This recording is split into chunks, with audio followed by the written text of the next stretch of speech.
जीवन में सरलता सबसे जरूरी है। आप जितना सरल बनोगे उतना ही जीवन में आगे बढ़ते चले जाओगे। जब आप सरल होते हैं तो आप खुद खुश रहते हो और दूसरों को भी खुश रखते हो। आज मैं ऐसे लड़के के बारे में बात करने जा रहा हूँ जो बहुत ही भोला भाला आवाज़ लड़का था। वह कोई काम नहीं करना चाहता था, बस खाना खाता, घूमता और सोता रहता था। एक दिन उसे किसी ने बताया कि एक आश्रम है जहाँ पर कुछ नहीं करना पड़ता है और हर दिन 2 समय का खाना और नाश्ता मिलता है, तो वहाँ जा करके रहो। उस आलसी लड़के ने सोचा कि ये तो बहुत ही बढ़िया है। वह भोला भाला आलसी लड़का अपना सारा सांसारिक जीवन छोड़कर उस आश्रम में जाकर रहने लगा। आश्रम में गुरु जी रहते थे। वह कुछ समय सबको प्रवचन देते। वह आलसी लड़का सुनता था, बाकी समय आराम करता था और फिर भर पेट खाना खाकर सो जाता था। ऐसे ही उस लड़के का दिन गुजरता गया। एक दिन उस आश्रम में कुछ नहीं बना। नाश्ते के समय नाश्ता नहीं मिला। उसने सोचा नाश्ता नहीं मिला, भोजन तो मिलेगा। अब भोजन के समय भी उसे भोजन नहीं मिला। लड़का दौड़ करके गुरु जी के पास आ गया और पूछा कि आज भोजन क्यों नहीं बना। गुरु जी ने कहा कि बेटा, आज एकादशी है और जितने भी आश्रम के सदस्य हैं उनको उपवास है और तुम्हारा भी आज उपवास है। आज भोजन नहीं बनेगा। वह आलसी लड़का था, उसे भूख भी बहुत लगता था। उसने गुरु जी से बोला, मैं उपवास नहीं रहूँगा, मुझे भूख लगी है, मैं खाना खाऊंगा। गुरु जी ने बोला, ठीक है, जाओ भंडारे में से सामान लेकर के जाओ और आश्रम में नहीं, बाहर लेकर जा कर के बना लो। लेकिन याद रखना, भोजन बनाने के बाद सबसे पहला भोग भगवान को लगाना और फिर तुम प्रसाद पाना। वह लड़का बोला, ठीक है, और फिर अनाज लेकर नदी की ओर चला गया। भोजन पकाने लगा, तैयार हुआ। उसके बाद कहने लगा कि भगवान श्री राम आइए, पधारिए, भोग लगाइए। अब जब उसे लगा कि भगवान तो आ नहीं रहे हैं, तो फिर कहने लगा कि मुझे मालूम है आपको तो अच्छा खाना खाने की आदत है, मैं बना नहीं पाया और मुझे अच्छा भोजन बनाने भी नहीं आता, लेकिन जो भी रूखा सूखा बना है आकर खा लीजिए। भगवान श्री राम उनकी सरलता पर बहुत ही प्रसन्न हुए और उस लड़के को दर्शन दे दिए। उसने देखा कि भगवान श्री राम आए हुए हैं और उसके साथ में माता सीता भी आई हुई है। लेकिन लड़के ने सिर्फ 2 लोगों के लिए भोजन बनाया था, एक अपने लिए और दूसरा भगवान के लिए।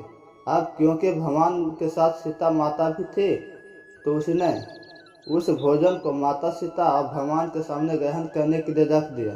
भगवान श्री राम और माता सीता ने भोजन किया। उसके बाद वह जाने लगे तो यह भोला सा आलसी सा लड़का बोला, आप आए, दर्शन दिए, बहुत अच्छा लगा। मुझे खाने को कुछ नहीं मिला, लेकिन कोई बात नहीं। लेकिन आपसे एक विनती है कि अगली बार जब आप आइएगा तो कितने लोग आइएगा बता दीजिएगा, ताकि मैं उतने लोगों के लिए भोजन बना कर रखूँगा। भगवान श्री राम मन ही मन मुस्काए और फिर अंतर ध्यान हो गया। लड़का आश्रम गया, दिन बीतता गया। फिर एकादशी का दिन आया और इस बार उसने 3-4 लोगों के लिए अनाज ले करके खाना बनाने के लिए नदी के किनारे पहुंचा।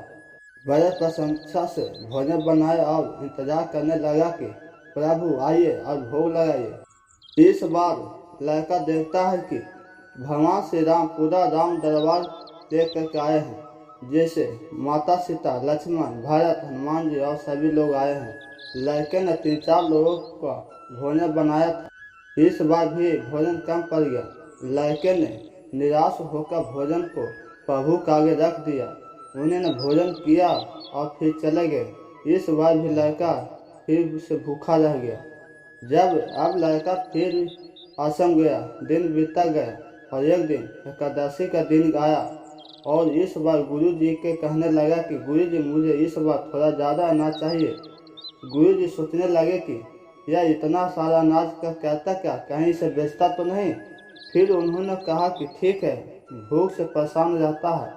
लड़के ने कहा कि नहीं गुरु जी, मैं भूख से परेशान नहीं रहता हूँ, प्रभु के साथ बहुत लोग आते हैं, उनको भी तो भोजन करना करना पड़ता है। गुरु जी को लगा कि लड़का पागल हो गया, लेकिन गुरु जी ने सोचा कि चलो एक बार चलकर देखते हैं कि लड़का इस अनाज का कहता क्या है। वह भोला सा लड़का अनाज लेकर नदी के किनारे पहुंचा और इस बार भोजन बया नहीं।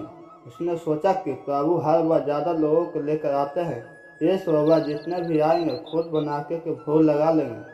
और फिर प्रभु को बुलाने लगा। गुरुजी ये सब छुपकर देख रहे थे कि ये भोजन तो बनाया नहीं और प्रभु को बुला रहा, लेकिन लड़के ने देखा कि इस बार प्रभु के साथ बहुत से लोग आए हुए हैं, तो प्रभु के सामने हाथ जोड़ करके कहा कि प्रभु माफ़ करना, अब बहुत सारे लोग आते हो, मुझे संख्या पता नहीं होती तो मेरी हिम्मत भी नहीं होती कि इतने सारे लोगों के लिए भोजन बनाओ। अब समय आइए, बनाइए, खाइए और भोग लगाइए।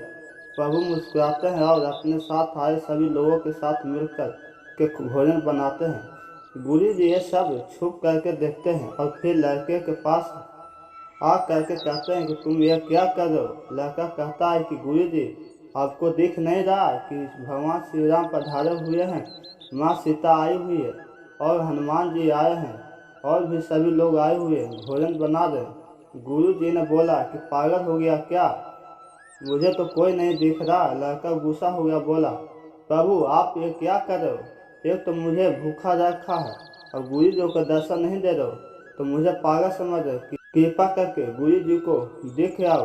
भगवान बोले नहीं, मैं इन्हें नहीं देख सकता। लड़का बोला क्यों नहीं देख सकते, मेरे गुरु जी तो बहुत महान हैं, बहुत बड़े ज्ञानी और ज्ञाता हैं। भगवान बोले हाँ ज्ञानी ज्ञाता होंगे, लेकिन तुम्हारी तरह सरल नहीं है।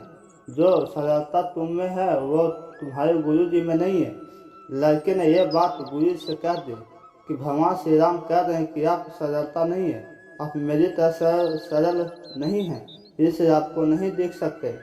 गुरु जी की आँखें नम हो गई और रोने लगे कि और बोले कि बिल्कुल सही कहा, मेरे अंदर तुम्हारे जितना सरलता नहीं है। फिर माफ़ी मांगने लगे। फिर भगवान ने गुरु जी को भी दर्शन दिए।